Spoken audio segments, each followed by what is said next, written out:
Have you figured out your niche? Are you helping adding value to other people's lives?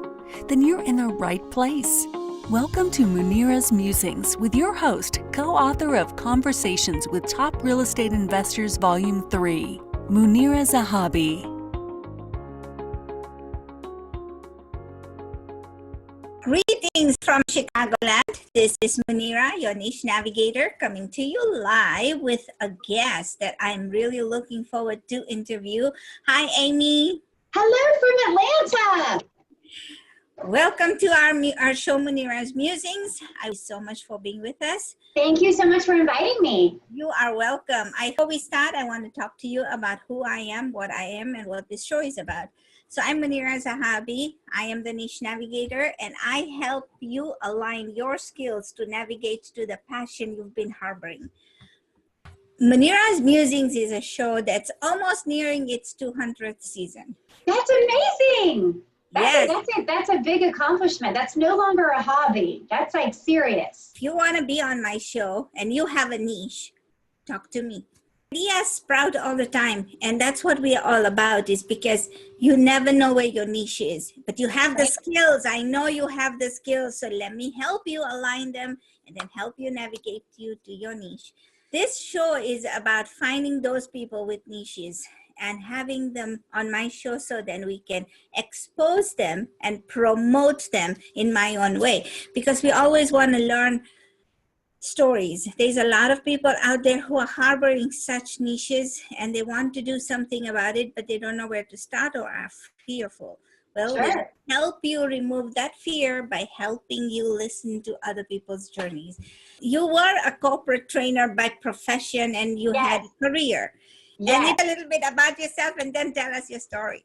Sure. Okay, so I was a corporate trainer. I was in the staffing, like the talent recruiting business for 15 years. And a big part of that, the end part, was in corporate training. And so you're in front of big groups all the time in person, or like this, you're doing like webinars and stuff, doing sales training all the time. And I had got remarried, and my new husband had 3 kids, and they were pretty young. They were like 8, 10, and 12. And then I had a daughter that was 6. And he's like, and I was traveling all the time. And so he's like, if you want to take a little break and do something else, what would you do that you're really passionate about? And I was like, I don't know the answer to that right now. But almost immediately I started an acting job at church, which was really fun. And it was a comedic role. And then I found out who writes these cute little plays? These are so cute. And they said, oh, you can submit a writing sample. So I submitted a writing sample. So right away, I got a paying job. I was a writer getting paid. Not a lot of money, but, a little bit. So in that time, had you given up your corporate job or you were still working? They did cross over Okay. a little bit in the beginning. Yes. Okay. Like nights and weekends and stuff like that. And if you want to be a writer, you can get rolling by like submitting 350 words to a website, or everybody has digital content. Every magazine also has a digital version, and sometimes they're different. What's on their print version is different than what's on their digital version. Yeah. And so I got a job with a local magazine, My Forsyth magazine.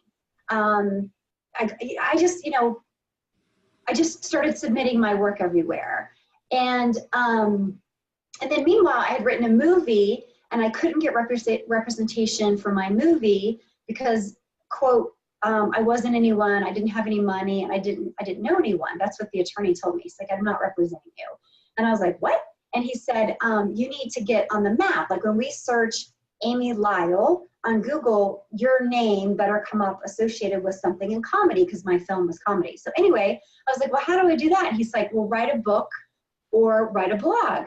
And then he's like, and then go gangbusters getting press, for those books and blogs. And I was like, okay, I'll do it. So I wrote, my first book I wrote was The Book of Failures. Here's the back look. How many people have done that? By the way, my bottom is photoshopped. My bottom is not that nice. But anyway, and then I got, so this was my personal failures. It's about how hard it is to be a mom and a wife and a, stepmother. And I fall down a lot. There's a whole chapter about me falling down. But You mean it wasn't as easy like the Brady Bunch? No, I thought it was gonna be, but it wasn't. And then to promote the book, every Friday on social media, I'd put hashtag Friday fail, and I put one on my own failures. And not from the book even. I mean, sometimes they were, but just my own Friday failure. And so many people wrote me with funny responses that I wrote another book called We're All a Mess, It's Okay. And this is a collection, it's hilarious. And both of them, believe it or not, you're not gonna believe this. So both of these books opened on #1 on Amazon, and they sit on any given day next to Trevor Noah or David Sedaris or Tina Fey or Amy Schumer or Amy Poehler. Like, they're in a hard category. They're in the humor and entertainment category. So I'm really proud of that they've been bestsellers, since they released. That doesn't mean you're rich, though.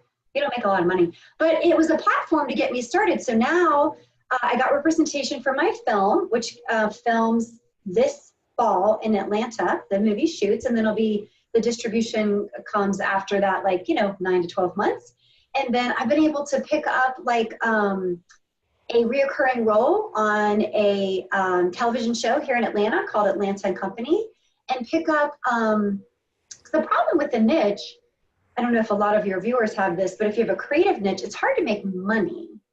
And so it's like, how do you change this platform, this creative platform, to make money? And so I have been lucky to pick up emceeing events or speaking engagements and stuff like that, and be able to make a little bit of money. But that's how I'm able to stay in the niche business, is because I have some revenue coming in from the books and some revenue coming in from the emceeing and stuff. A year later, then a year later, after I've gotten immense amount of press, which, by the way, isn't easy. I mean, it's expensive to have a press person. And so I was my own press person, and I would just really for hours every day, send press releases or information to television station producers, radio producers, magazines. I mean, I just would do that all day. I'd make that part of my day. Podcasts were a big part of it, of trying to get the word out. So that's hard too, when you're trying to work a full-time job and you have a niche and you're trying to promote your niche. You have to, it takes time. Nothing happens automatically.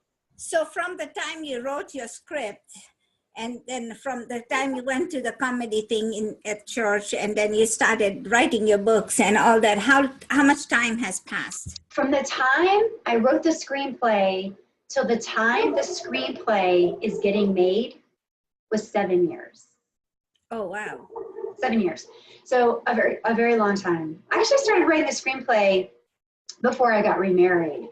I was already writing the screenplay, and then that got me interested in writing the plays.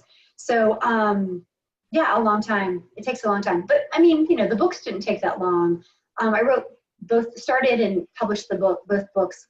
They each took about a year. From the time I started writing them, and you have to get the cover art and organize them, and a content editor and a proofreader and all that stuff. Those each took about 10 to 12 months.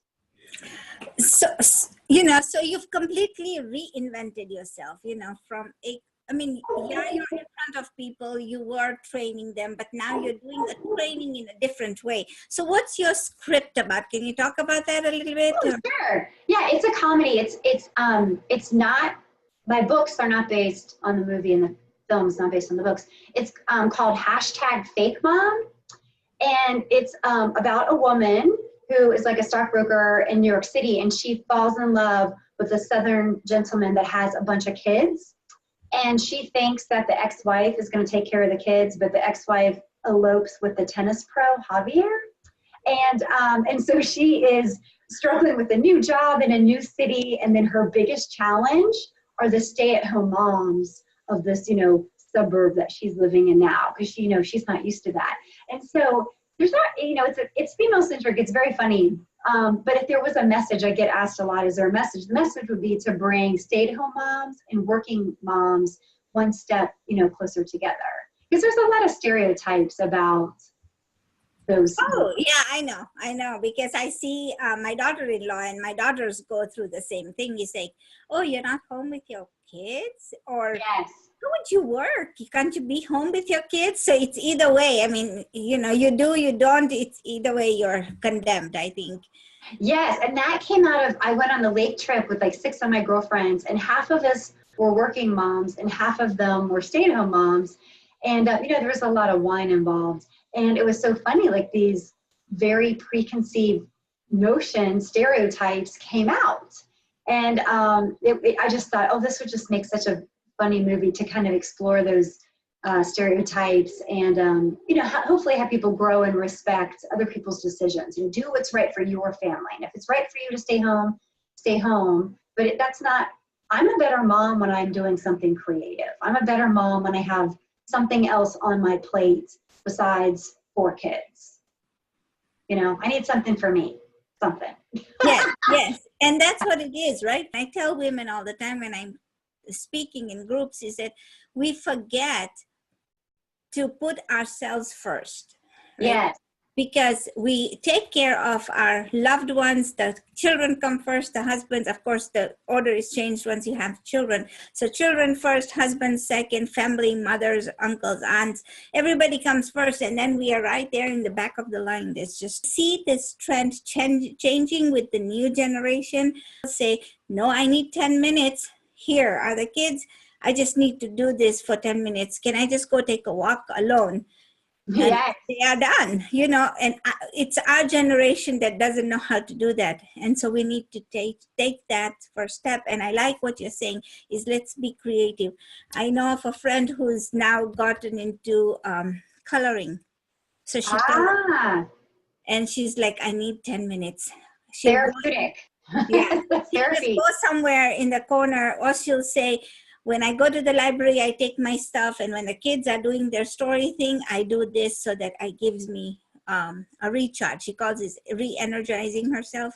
I like the fact that you say you're creative when you're not doing kids, right? So. Yes, and that was the biggest reward, I think, from the books are either the reviews or people reaching out to me on social media or through my website. And they said, do you have a camera, in my house? Because it seems like what's going on in your house is going on in my house. And that's, you don't always get along with your children. You don't always get along with your husband. You're juggling work and you're juggling friends and all this stuff. And I think sometimes social media perpetrates like this perfection, because people put their best pictures on social media. Not me, because I'm a comedian, I put my worst pictures on social media, but a lot of people put, their best pictures, their best day, their new car, their vacation. But really, nobody's life is normally as good as it looks, and nobody's life is as bad as it looks. And everybody fights with their husband, and everybody falls down in public, and everybody makes mistakes and does embarrassing things. And so that was the biggest compliment to me when moms reach out to me and they're like, you know what, I'm not doing that bad a job. I feel better about myself. I feel more normal, because I think there's this immense pressure to do like everything perfectly. And when I do speaking engagements, the whole theme of it is when you allow yourself to be honest and a little bit self-depreciating and vulnerable, that very much draws people to you. Even in business, to be a little bit vulnerable, give some grace to your new employees. I did that too. Or it makes us like one another a little bit more instead of this perfection that everybody seems to be faking. Yeah, because nobody's perfect, right? Nobody's perfect. I love it. Well, thank you so much for sharing that. I really appreciate it.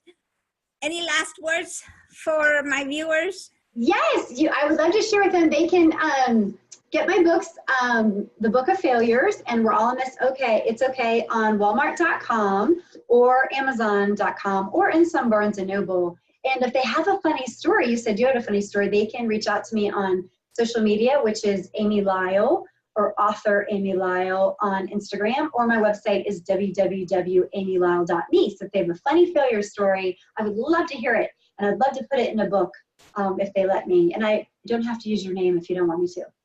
There you go. So if you have a story, how do they submit it? Do they just write it, or can they just send it? Yeah, and they don't even have to write it. They could just tell me the gist of it, and then I'll write it. I'll write the story. They don't have to feel like they have to be a writer. They can just kind of give me the bullet points of the story, and then I'll just ask ask them questions and then develop the story around it. Everybody's failed. And the Yes. the best thing about failing is not to do it again. And two, to learn from your mistakes and go forward, to fail again, to start again and start a new step. So go ahead and fail. Like my coach says, fail forward, right? It's okay to do that, but learn from your mistakes. But if you've got a funny story, then go ahead and reach out to Amy. But here's the thing. It's funny because it happened to you and we need to laugh some more. So if you can spread some laughter because of your story, let's connect with Amy. Yeah. Well, thank you all. Thank Have you. a good Thank day you till for another episode of Munira's Musings. Have a good day. Bye. Bye.